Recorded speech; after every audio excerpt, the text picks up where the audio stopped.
We will also hear an interview done with Saga recently and some thoughts from local promoters and radio station people about the musical trends in 81 and what's in store for us in 82. And Rock News tonight is going to be replaced by a review of significant news from the year of 1981.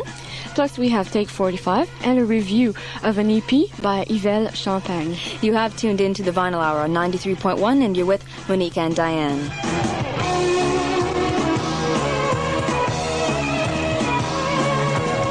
That any trends that were created through 1981 seem to be most likely to continue through 1982 as well, unless there's some sort of major shakeup. I think the one thing that we found when we were actually discussing the various musical trends is that they were very, very different between AM radio, FM radio, and also between the live concert scene, sort of three different directions almost. Definitely. AM radio seems to ignore what is going on FM, which is the electro-pop, the very human league type sound, simply doesn't hit AM at all.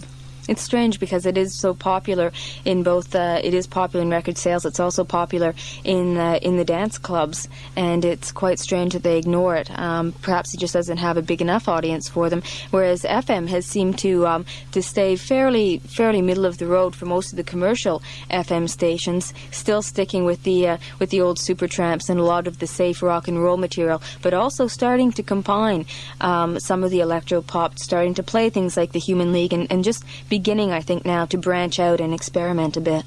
That's right, and that's ignored in concerts. I don't think people are planning to see bands on the big basis of very electronic music. Seems like it'll be rock bands or your basic American hard rocker. Yeah, those are the ones that have done well this year, at least in Ottawa. It's been quite hard to get people out to see many shows, the traditional blues and jazz shows, as well as a lot of the shows that have more new wave or electro pop tendencies. It's the same old bands that are doing well, the Beach Boys and every other safe band that can come into the CNE or the Civic Centre.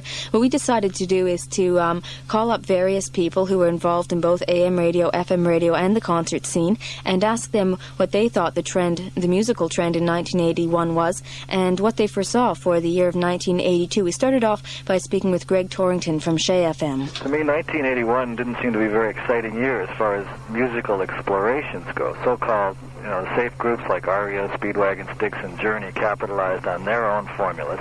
Heavy metal imitated the 60s hard edge. In fact, more bands tended to borrow from the past, I think, in 1981. Commercially speaking, I think the Rolling Stones tour was probably the biggest musical event of the year, if you want to call that a big musical event.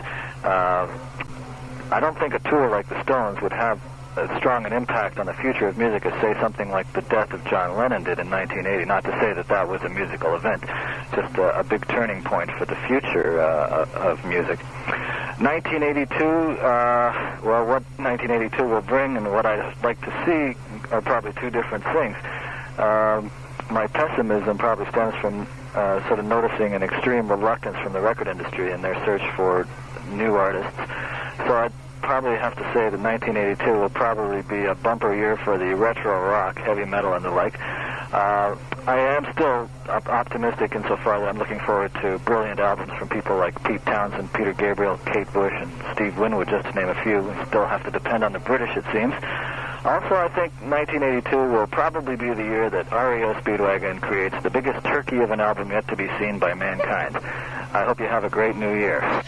The next item was by Trudy Chamberlain, and she's the music director at CFGO. On a top 40 level, 81 was definitely, it started out basically rock-oriented and moved way, way deep into the MOR category, middle of the road. And it stayed that way, and it still is.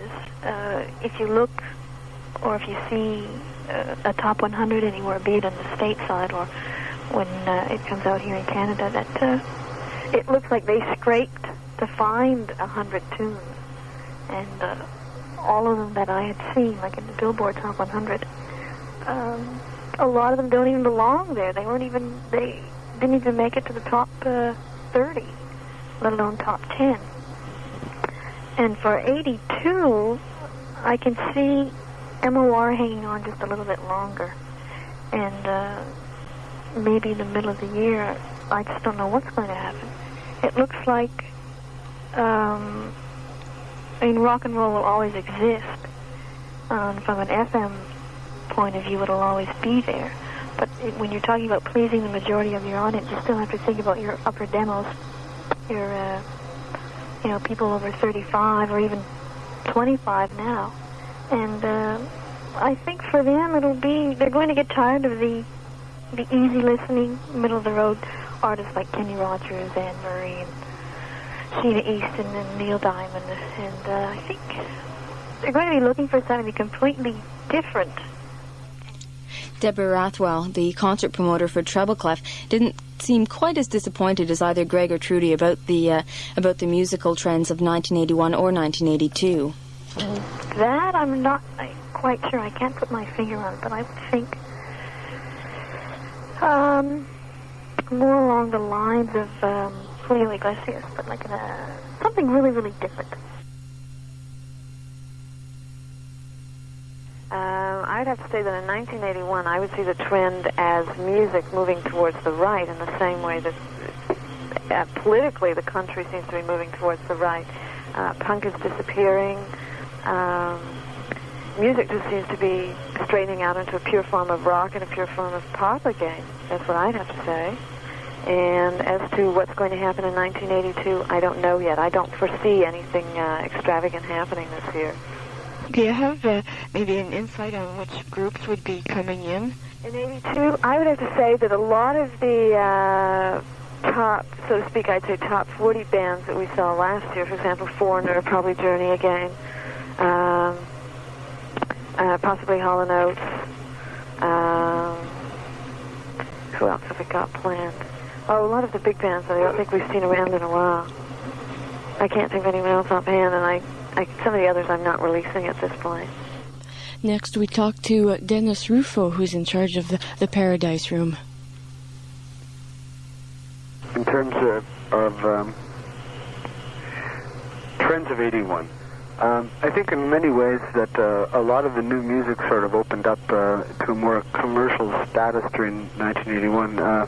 I think it was really noticeable more so not in the new groups that have come out of England or the States or Canada, but more so in traditional groups and the styles of music they were getting into. It was more of that sort of disco-y pop kind of drumming that started to come into some of the traditional groups like Genesis and Journey and Foreigner and groups like that.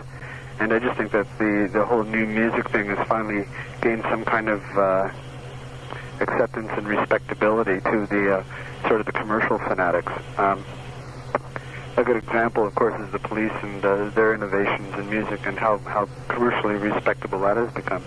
In terms of 82, I just think that the development of that will just become stronger and stronger.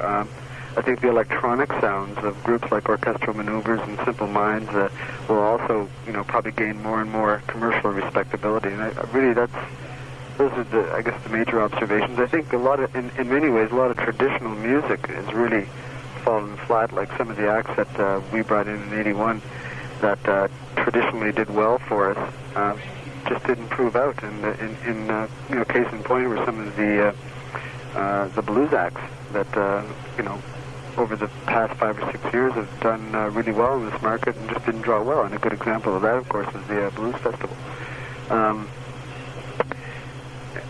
I think in terms of some of the groups that probably will be coming, particularly to Ottawa, I think we'll see the Police in Ottawa in the beginning of this year. Some of the groups that we've heard about for a long time, like Madness and UB40 and Selector, there's a whole ream of English acts that we've heard about for a long time that haven't really come around to Ottawa. And I think because of the economic changes lately, that a lot of these groups are going to find that they're not going to be able to ask the big money that they wanted to come to Ottawa, and they're just going to bend a bit and do Ottawa dates. And one of the trends that does seem to have occurred in 1981 is the fact that many of the clubs who have been bringing in both experimental groups and safe groups have been going under due to the lack of support for live music. And it seems that the Paradise Room may soon follow suit, and it also is a trend, I think, for 1982 that other clubs are going to have to fold because they just can't get the people in anymore to see live music. So I think we all have to make a concerted effort right now to get out and support some of the live music that's going on in Ottawa and try and keep our clubs around a little longer.